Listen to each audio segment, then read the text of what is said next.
Hello people, I thought I'd do something I haven't done for a long time, which is go outside. And if I'm outside, I think I'm gonna do a review on a small camera. Now this is the Olympus XZ10. This is not my camera, it's my cousin's camera. And we're gonna play with it a bit today, and we're gonna see what it's like, and what it can do. Okay? So let's have a look. Okay, so let's have a closer look at the camera. Now, as you can see, this is a fairly small pocket camera. It's not a bridge or a DSLR or anything like that. Now, as I told you, this is in mind. I hope my cousin buy this camera for one reason, which I'll keep it as a surprise. We'll talk about that later. Now let's have a quick look at the camera. As you can see, it's black. It's also available in a silver and a beige color. Has this like fake leather over here on the side, which helps grip the camera a bit. It doesn't have any type of grip to speak of like a DSLR or a bridge would have, but that's to be expected of a small camera. It has this little cord right here. You can just put this around your hand like this and just carry it around.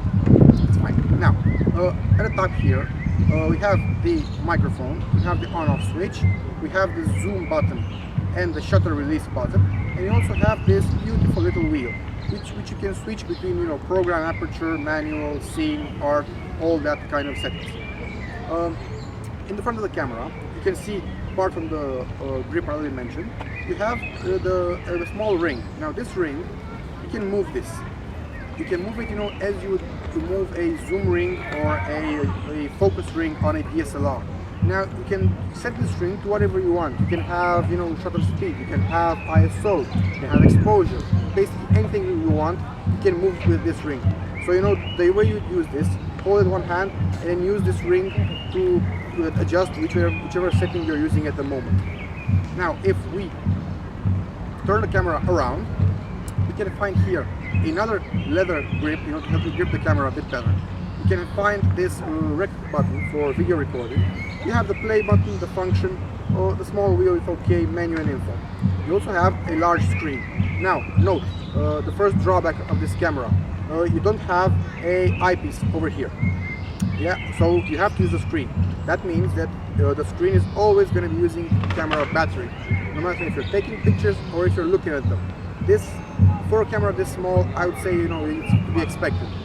One advantage would be that this camera has touchscreen, so you can swipe. And now I'll ask my assistant, one of them, to come around and give me the stylus. The camera also has this stupid little stylus, which my cousin seems to like for reasons I can't understand. So instead of using your finger, do stuff like this, use the stylus and do this and look like a fucking idiot in the process. But hey, what can you do? The fact that it has touchscreen is something that I find interesting, and it's modern. It's what you expect from modern cameras of this day, at least the small pocket ones. Around the bottom, you can see you have a normal screw to screw it onto a tripod, and if I open this up, in here you have the memory card, which is a standard SD card, and the battery. I open the camera. This is as far as it extends. It's normal for a pocket camera like this. And also, if you want flash, this is something which I found strange. If you want flash, you have to extend the flash. You extend the flash by using the flash button over here. There is no mechanical switch to it. It's all electrical. Now if you want to close the flash, you don't press on it like a fucking idiot. What you do is you go in here, you press the flash button again, and you select deactivate, and the flash goes back in. It's cool that it lifts itself up and it goes down, but I found myself from experience, feeling like I have to mash the flash to close it. And it's something that you shouldn't do because you're gonna ruin the small engine it has in here to move the flash up and down. Okay? Now, this was basically the physical aspect of the camera. We're gonna move on to some video, some pictures done with the camera, so you can see how it looks, okay? Okay, now, this is a video sample of the camera's shooting capabilities. This is at 1080p, I think, and this is a beautiful landscape near a lake where I live. This is on full auto. Also, this is the camera's own microphone. So, let's try with the zoom and see how it works.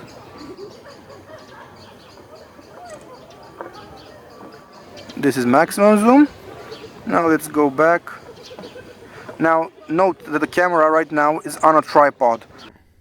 We're gonna go through a few pictures taken with the Olympus XZ10 today, to see, how the pictures look, make a better opinion about them. This is a picture taken in macro mode, in, I would say, bright sunlight. It was taken using f2.5, exposure time 1 to 1250 seconds. That's 1250 if you want to hear like that, and an ISO of 100. This is a picture in landscape mode. You can see, the colors, the lighting, the look at the picture. Also, this was taken in approximately bright sunlight. It was done using f7.1, an exposure time of 1/800 seconds, and an ISO of 100. Now, this picture was taken using the camera's sport mode. It was taken in relative shade, an area where it was difficult to really get, good quality picture. It was done in f2.4, 1/1000 exposure time, and an ISO of 125. This picture was taken in the shade using no flash. Now that's me over there. It was done in f4.5, 1/1250 seconds, and an ISO of 100. Now this is the final picture, just a simple picture in portrait mode. Again, in daylight, in sunlight, no flash, of course.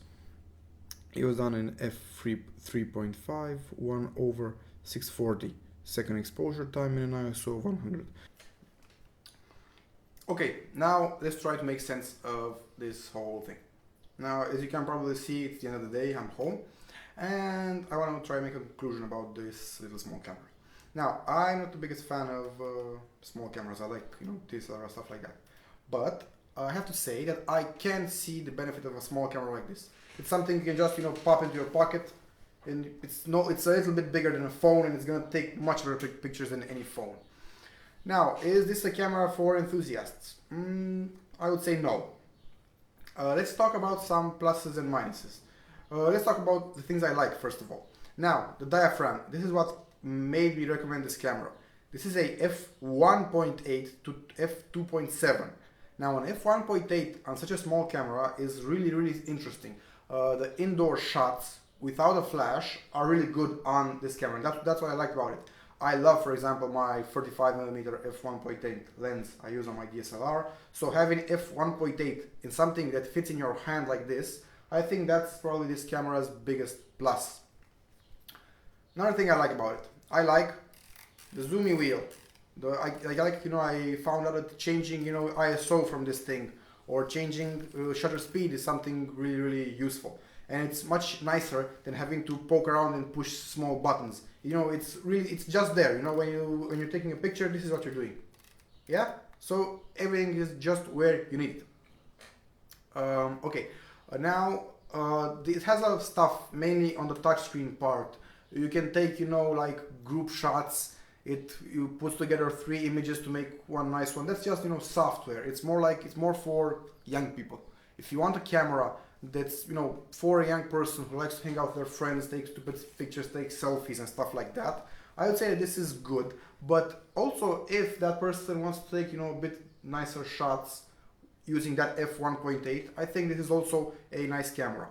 Also, the lens is Zuiko. That's, a good manufacturer for a small camera like this one. Price-wise, honestly, my cousin bought this camera for a over 50% discount. Now at that price, it's an absolute steal of a camera. Check, your retailer to see the price of the camera. Okay, now let's move on to the things I don't like about it. It has no eyepiece. Especially in sunlight, I prefer to have a camera with an eyepiece. It also saves on battery life, which is the second problem. The battery being very small, only 925 milliamps, it doesn't really, last that long. You can take a few shots with it. I don't know, I think 200 shots and the battery is dead, depending, on how much flash you use or stuff like that. It varies, but that's approximation. So if you buy it, I'm gonna have to say right from the get-go, get a second battery. you know, so you can have at least one charged at any one time. So if you keep those things in mind, I think, you know, if you're a beginner, you know, don't want to spend crazy money on a camera, and you want something that looks good, because you have to say the design is very simplistic. It's not like some of the stupid cameras I've seen. It's built really well. There are no squeaks, no rattles. You know, it feels really good in your hand. You know what it reminds me of? It's funny enough. It reminds me of an iPhone. You know that feeling you get when you grab an iPhone. It's, you know, it's hard. It's well built, although it's shit. That's what I get. You know, I have like that feeling of sturdiness, and that gives me confidence. You know, for a small camera like this. Again, that's what I really like. I like the wheel on the top. You can change, you know, between aperture, auto, art, scene, stuff like that. The zoom is really small. Unfortunately, I don't remember the zoom. I think it's 5x. Yeah, it's 5x, something like that. But I would rather have a camera with an f1.8 than have a camera with 20x zoom, because you're never really gonna use on a camera of this caliber the 20x zoom, whereas the f1.8 might come in handy, you know, much more often. Now, you guys have seen all the shots, the video with it. You can make up your own mind. I've told you my thoughts on the matter, and, you know, I think that's about it. So, see you guys. Bye.